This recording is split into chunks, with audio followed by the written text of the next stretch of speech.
And the first thing I want to tell you about two twins, another puzzle. These two twins were separated at birth. One was born on the West Coast, one was born or raised on the East Coast, one was raised on the West Coast. One was raised Christian, one was raised Buddhist. And when they met each other, one of them said to the other, they met each other in their 40s, never met each other before. See each other and say, what do you do? And one of them said, Steve said, I own a bodybuilding gym. What do you do? And he's like, I own a bodybuilding gym. They literally have the exact same career. And one of the most intriguing findings is, why is it that twins reared apart are often more similar than twins reared together? And this is particularly surprising because twins reared apart have genetics, but twins reared together have genetics and the same environment. And yet despite more of those sameness, they're often more different from each other. And I'm going to solve that puzzle for you by talking about a single important process that can make us both inspired and miserable. Same psychological process. How many of you in this room are big basketball fans? Raise your hand. So how many of you have ever heard of Larry Bird and Magic Johnson? So many of you have heard of that. Here's a quote from Larry Bird describing his morning ritual. The first thing I would do every morning was look at the box scores, and all I wanted to know was, what did Magic Johnson do the night before? That's all I cared about. So he was intensely focused on his rival. He was comparing his performance to his rival's performance. And this turns out to be incredibly motivating, how we compare. Here's one study that looked at cross-country runners. In those races against close rivals, people ran faster.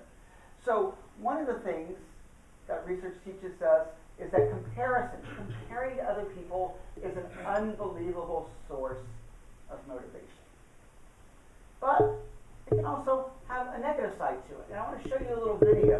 What you're going to see in this video is one monkey is going to get a cucumber, very happy with the cucumber.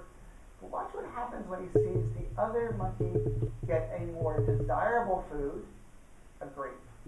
So she gives a rock to us, that's the task. And we give her a piece of cucumber and she eats it. The other one needs to give a rock to us. And that's what she does. And she gets a grape. And she eats it. The other one sees that. She gives a rock to us now, gets again cucumber.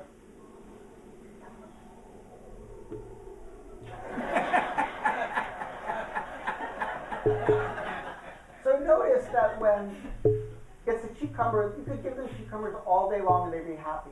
But as soon as they see the other monkey get a better food, they compare their outcomes to the other monkeys. Well, this monkey over here goes apeshit, right? And so this is sort of the bad in comparisons. Now, another example of this we discovered in the Olympics. Is it better to be a silver medalist or a bronze medalist?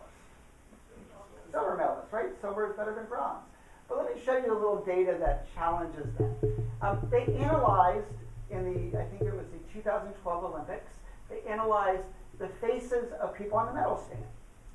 And notice in here, 93% of gold medalists smiled. 70% of bronze medalists smiled. 0% of silver medalists smiled. And this is the famous phrase by the gymnast, which is, you know, I'm so satisfied. Here's Plashenko getting the silver on the in the figure skating. This is called the silver medal fix. Right? Now, how do we explain that? You know, silver is better than bronze.